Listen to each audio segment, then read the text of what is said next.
Rich Tehrani with TMC here. Thanks for watching. We're at Cloud Expo 2012. We're in Santa Clara, California.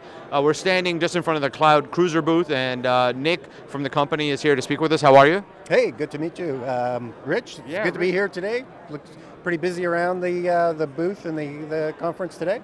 Yeah, things are going really well. We're doing lots of interviews here, and the show seems great. And I was hoping we can start at the top, and you can tell us a little bit about Cloud Cruiser and what you do. Okay.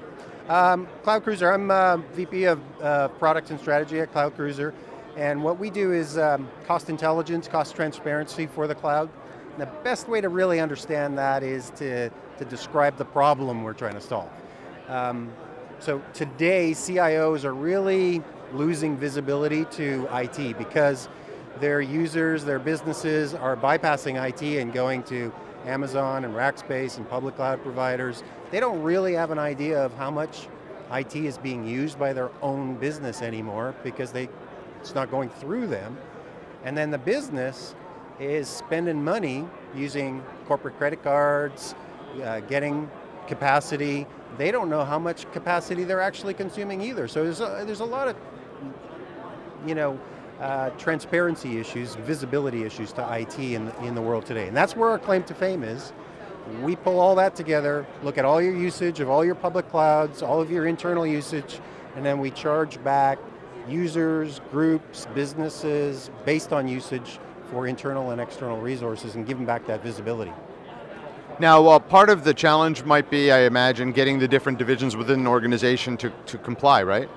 Well, the various different divisions, what we do is we don't actually stop them from using Amazon or anything. We just give them visibility to their total, a holistic total bill.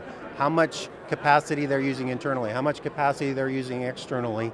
And with that, it's empowering for them. They actually find that they can drill down and look at that bill and they say, well, I didn't know we were using so much capacity here. It was going through people's personal credit cards and they just look like travel expenses.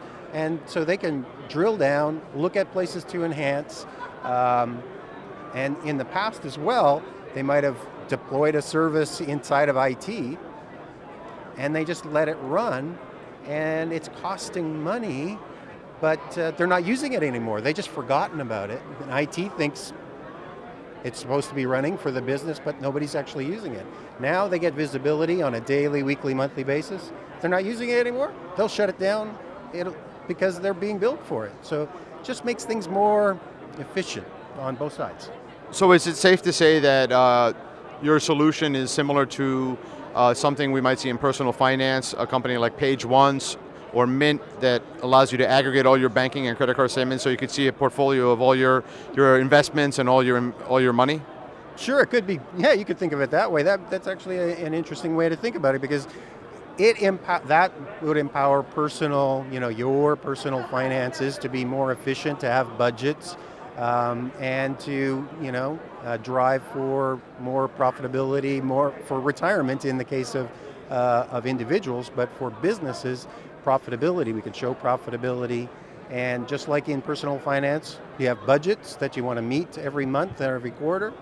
We implement those as well, so that users and groups, they may have a budget, a weekly, monthly, quarterly budget. We'll track it, and we can actually predict that a user or a business is going to break their budget or exceed their budget before it happens. So if you're on a bad track this quarter, we'll tell you 1 month in you're on a bad track, and you can fix it before you go over budget and get in trouble with the CFO.